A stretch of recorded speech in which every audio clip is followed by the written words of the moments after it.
Ces deux soi ne vivent pas du tout les événements de la même façon.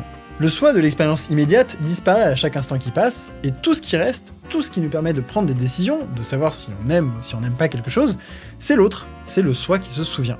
C'est bien ce soi avec une mémoire qui reprend ce type de bière parce qu'il avait bien aimé, qui rappelle cette personne après le premier date, ou qui décide qu'il va s'abonner à cette chaîne YouTube parce qu'elle était cool cette vidéo.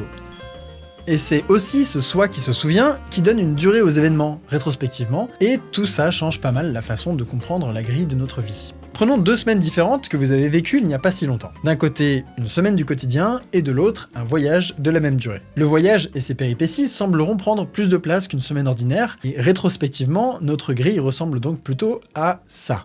Des semaines dont la durée est très hétérogène en fonction de ce qu'on y a vécu. Notre cerveau est enfermé dans l'obscurité de notre boîte crânienne et il essaie de recréer une histoire cohérente de ce qui se passe dehors. Il doit synchroniser les différents flux d'informations, qui n'ont pas tous la même vitesse, les catégoriser, les comparer à des souvenirs et les organiser sous la forme d'une histoire cohérente que notre conscience va ensuite intégrer quelques millisecondes plus tard. Ce qui veut dire 2 choses. Premièrement, que notre sensation du présent est toujours un petit peu en retard sur les événements du réel, ce qui est fou en soi. Et deuxièmement, du point de vue du cerveau, le temps n'existe pas. Il doit être créé de toutes pièces. Et ça, c'est dingue. On connaît aujourd'hui plusieurs modules dédiés à la création du ressenti des durées à différentes échelles de temps, mais là où je veux en venir, c'est que si le temps vécu est une construction psychologique, ça veut dire qu'il existe un moyen d'augmenter la taille des cases. Regardez cette suite d'images.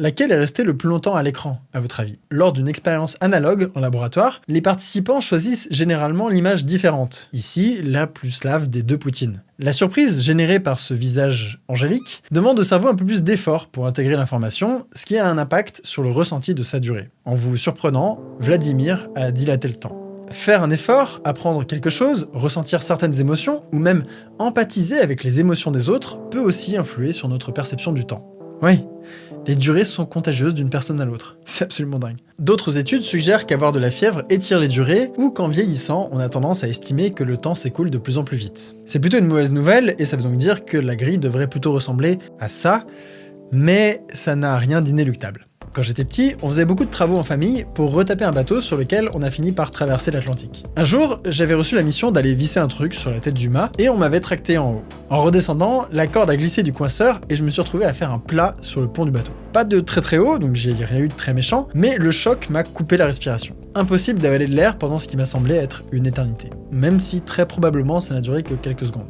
Dans cet épisode de stress intense, mon cerveau a enregistré énormément de nouvelles informations. La dureté du pont en acier dans mon dos, les poumons vides, mon père qui se précipite en criant, et même l'odeur dégueulasse du Rhône et le cri des ragondins dans le fond. Il y a tellement de données liées à ce souvenir qu'aujourd'hui, en y repensant, mon cerveau part du principe que l'événement a dû se dérouler pendant un laps de temps assez long pour avoir le temps de tout enregistrer. Et il transforme ces quelques secondes en ce qui me semble rétrospectivement avoir duré des minutes. Voilà, j'ai étiré sans le vouloir ma vie ressentie, rétrospectivement.